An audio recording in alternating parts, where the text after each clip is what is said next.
성령 강림 후 제16주를 맞이했습니다. 오늘도 마태복음 20장 1절에서 16절 말씀을 통해 함께 은혜 나누겠습니다. 너무나 잘 알고 있는 말씀이죠. 포도원 품꾼들의 비유입니다. 지난 15일의 신문 기사를 보면 경기도는 내년 시행 예정인 비정규직 고용 불안정성 보상제도의 명칭을 정했다고 하는데요. 경기도 비정규직 공정수당으로 확정했다고 발표했습니다.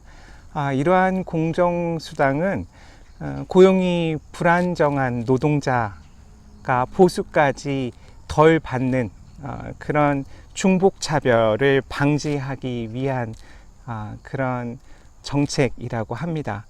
그래서 공공 부분에서라도 정규직보다는 비정규직에게 더 많은 보수를 줘야 한다라는 그런 방향을 갖고 있고요. 특히 비정규직 중에서도 고용 기간이 짧을수록 더 많은 보수를 줘야 한다라는 정책입니다.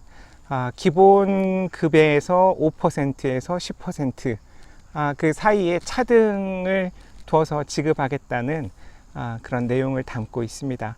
결국 비정규직 차별 해소를 위한 정책인 거죠.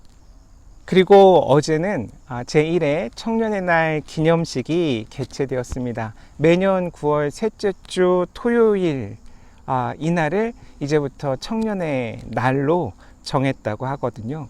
어제 문재인 대통령께서 기념사를 하셨는데 그 내용 중 일부는 다음과 같습니다. 여전히 불공정하다는 청년들의 분노를 듣습니다. 국민의 삶 전반에 존재하는 불공정, 과감하게 개선해 공정이 우리 사회에 뿌리 내리도록 하겠습니다. 기념사의 요지는 기회의 공정, 그것을 위해서 최선을 다하겠다는 내용이었습니다. 이 공정의 사전적 뜻은 공평하고 올바름입니다. 영어로는 justice나 fairness라고 이야기하죠. 이런 뉴스뿐 아니라 재난지원금을 어떻게 지급할 것인지, 인천공항 비정규직의 정규직 전환 문제를 어떻게 바라볼 것인지, 작년부터 오늘까지도 지치지 않고 과도하게 논란만 부추기는 소위 아빠 찬스나 엄마 찬스에 대한 보도들에 대해 어떻게 생각하는지, 이 시대를 가득 채우고 있는 목소리의 대다수가 바로 이런 공정에 관한 이야기들을 하고 있고, 또 이런 공정을 가장해서 또 다른 불공정을 조장하는 그런 이야기들이 가득합니다. 그리고 그러한 이슈들이 생겨날 때마다 우리가 얼마나 공정에 대한 문제에 민감한지 충분히 경험할 수 있는 시기입니다. 오늘 말씀을 묵상하다 보면 이렇게 요즘 시대의 가장 큰 화두인 공정에 대해서 자연스럽게 생각하게 됩니다. 특히 수차례에 걸쳐 각기 다른 시간에 고용되어 포도원에서 일하게 된 노동자들 입장에 서서 생각해 보면 일한 시간과 상관없이 동일한 임금 한 데나리온을 받는다는 그 내용 때문에 과연 이 상황이 공정한가? 왜? 라는 질문을 하게 되죠. 받은 후 집주인을 원망하여 이르되 나중에 온 이 사람들은 1시간밖에 일하지 아니하였거늘 그들을 종일 수고하며 더위를 견딘 우리와 같게 하였나이다 라는 11절 12절에 먼저 온 사람들의 목소리, 이 목소리가 평소에 이 시대를 향해서 우리들이 익숙하게 내뱉는 이야기들과 너무나 똑같다라는 생각을 하게 됩니다. 천국은 마치 품꾼을 얻어 포도원에 들여보내려고 이른 아침에 나간 집주인과 같으니 라고 오늘 말씀이 시작된 것을 보면 분명히 오늘 말씀은 천국 이야기이고 이야기 주인공은 집주인인 것 같은데 마음이 편치만은 않습니다. 만약 제가 집주인이라면 그냥 따로따로 불러서 누가 얼마를 받는지 모르게 그 임금을 주었을 것 같습니다. 이렇게 하면 먼저 와서 열심히 일하고 받기로 한 그 임금을 받아 기분 좋게 돌아가는 사람도 생길 것이고, 가장 늦게 와서 1시간밖에 일하지 못했지만 아주 말도 안 되는 놀라운 경험을 하고 기분 좋게 집에 가는, 감사한 마음을 품고 집에 돌아가는 그런 사람도 생겼을 것이기 때문이죠. 이 방법이 가장 좋지 않았을까 생각을 해봅니다. 모두가 기쁘고 만족했을 텐데 포도원 주인은 왜 그랬을까? 왜 모두가 보는 앞에서, 그것도 일한 역순으로 동일한 임금을 지불했을까? 그리고 예수님은 왜 이런 말씀을 전하고 계실까? 매번 이 말씀을 묵상할 때마다 묻게 되고, 그때마다 마음에 새로운 감동이 가득 들어차곤 합니다. 먼저 흔히 우리가 외치는 공정, 공평, 정의, 평등, 차별 없음 등이 갖고 있는 불편함이 있다는 것을 오늘 말씀을 통해 깨닫게 됩니다. 이 불편함을 외면한 채 내일이 아닌 마치 남의 일처럼 생각하고 말하다가 정작 나와 관련된 일이 되었을 때는 그 일의 가치라든지 그 일의 의미보다 내 속의 불편함에만 우리가 매여 있게 된다는 것을 오늘 말씀을 통해 깨닫게 되는 것이죠. 마치 우리도 요나처럼 하나님을 피해 달아나고 있는 모양새입니다. 복음서를 통해 끊임없이 예수께서 말씀하시는 것, 도저히 함께 어울릴 수 없는 불편한 사람들과 함께 하시는 예수님을 계속 우리가 지켜보면서도, 그리고 유대인뿐만 아니라 이방인들도 예수님을 주로 고백해야 함을 신약성서 전체를 통해 우리가 매번 읽어내면서도 여전히 주님을 언제 만났는지에 따라, 주님을 알고 섬기는 시간에 따라, 그 따름의 강도에 따라 제자의 자격과 지위를 영원히 차등을 두려고 하는 그런 마음과 논리가 우리 내면에 도사리고 있는 것입니다. 이게 천국인데, 이런 방식으로 살아가는 나라가 하나님의 나라인데 너는 살 수 있겠어? 넌 어때? 말로만 하나님 나라가 최고죠. 빨리 하나님 나라가 도래했으면 좋겠어요. 이 땅에 하나님 나라를 누리며 살고 싶어요. 라고 말로만 하지 말고, 정말 어때? 이래도 괜찮겠어? 라고 하나님께서 물으시는 것 같습니다. 이렇게 묻다 보면 두 번째, 오늘의 말씀이 주는 질문으로 향하게 됩니다. 그것은 은혜에 대해 묻고 있습니다. 하나님 나라가 생각보다 편한 것 같지 않지? 불편하지?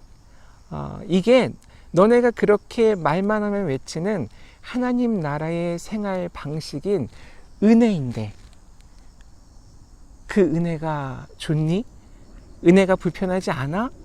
라고 하나님께서 또 묻고 계신 것 같아요. 내 것을 가지고 내 뜻대로 할 것이 아니냐, 내가 선함으로 내가 악하게 보느냐 라는 15절을 보면 하나님 나라가, 도대체 은혜가 나에게 어떤 의미이고 가치인지 예수님께서 다시 묻고 계신 것이죠. 하나님의 임의성이 드러납니다. 말이 어렵죠? 임의성.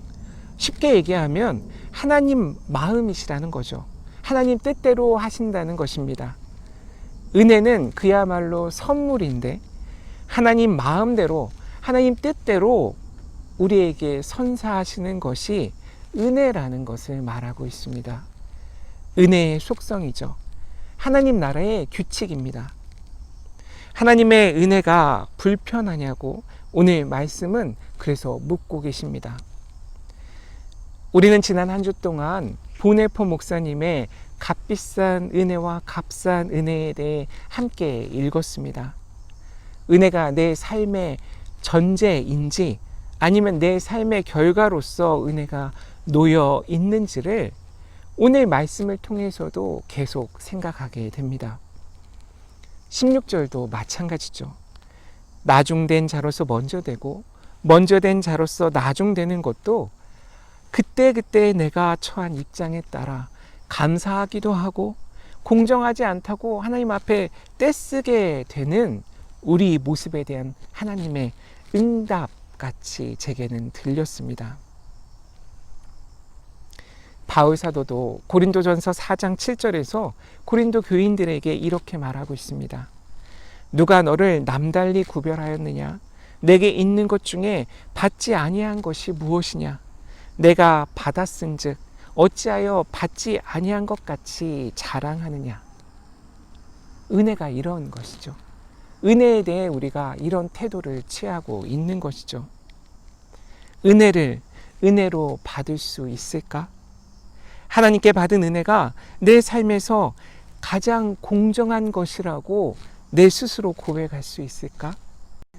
역시 이러한 질문들을 오늘 말씀을 통해 하게 됩니다. 상상해 봤어요. 오늘 이 독특한 경험을 한 노동자들, 그들의 내일은, 모레는, 일주일 후는, 1년 후는 그 이상의 시간은 어떨까? 오늘만 사는 것이 아닐진데 내일도 동일한 노동의 현장에 나올 수밖에 없을 텐데 그들은 과연 어떨까? 오늘 새벽 일찍부터 나와 일거리를 찾고 아침 9시부터 일했던 노동자에게는 어쩌면 내일은 굳이 아침 일찍부터 그렇게 고생할 필요가 전혀 없겠구나. 내일은 점심 먹고 느지막이 인력시장에 나가봐야겠어 라고 생각할지도 모르죠. 반면 오늘 적게 일하고 한 데나리온을 동일하게 받았던 노동자들 중에는 오늘의 그 감사함을 동력 삼아서 오늘보다 더 이른 새벽에 인력시장에 나가 일거리를 찾을 수 있겠죠. 아마 기다리는 시간이 지루하지 않을 것 같아요. 기대가 있겠죠. 아직도 그 감사함이 식지 않았을 거예요. 또 어떤 이는 오늘 이렇게 운이 좋았으니까 내일도 같은 시간, 그 운이 따랐던 그 시간에 나가야겠다라고 생각할지도 모르겠어요. 제가 드리고자 하는 말씀은 은혜를 체험하는 시간은 우리 삶 가운데 그렇게 짧지 않다는 것입니다. 오늘 하루의 은혜 체험으로 하나님의 은혜를 우리가 다 표현할 수 없다는 것이죠. 오늘, 내일, 모레, 일주일, 한 달, 1년, 평생에 걸쳐서 하나님이 선사하시는 은혜라는 선물을 이렇게도 받아보고 저렇게도 받아보고 그래야지 은혜가 어떤지, 은혜가 정말 나에게 선물인지 내 기대와 뜻에 따라 받는 선물이 아니라 하나님의 뜻대로 이 은혜를 내가 받고 체험하는구나 라는 고백을 우리가 비로소 할 수 있지 않을까? 그것을 오늘 말씀을 통해 다시 깨닫게 되었습니다. 언제든 우리는 다른 입장, 다른 상황에 처할 수 있지만 하나님의 은혜는 동일하시다라는 것. 그것이 여기서 중요한 부분이죠. 여기서 또 하나 제가 발견한 것은 바로 하나님의 나라입니다. 하나님의 나라는 오래 일하고 한 데나리온을 받은 사람들과 적게 일했지만 한 데나리온을 똑같이 받은 사람들이 함께 모여 있는, 함께 생활하는 나라라는 것입니다. 어쩔 수 없이 내일도 이들은 어제의 그 경험과 기억을 간직한 채 다시 모이게 되겠죠. 이들에게 내일의 경험과 기억은 활짝 열려져 있습니다.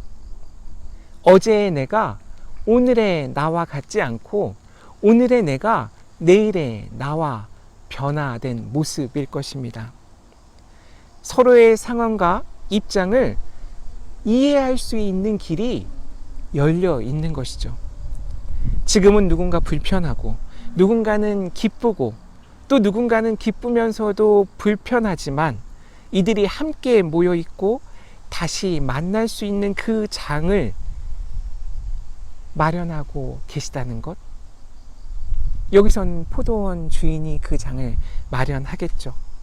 우리 삶 속에서는 하나님께서 그 장을 끊임없이 우리 삶 속에 주신다라는 것. 그것이 오늘 말씀의 의도가 아닌가 생각을 해봤습니다. 이것이 은혜이고 우리가 이 은혜를 은혜로 깨닫게 되는 것이 하나님의 뜻이고 은혜를 은혜로 알게 되는 그곳이 은혜를 은혜로 체험하면서 살아가는 그곳이 바로 하나님의 나라라는 것, 천국이라는 것, 그것을 예수님께서 말씀하고 계십니다. 이것이 제가 오늘 말씀을 통해 받은 감동이고 깨달음입니다. 이번 한 주는 오늘 말씀 15절 한 구절을 계속 묵상하며 지냈으면 좋겠습니다. 내가 선함으로 내가 악하게 보느냐?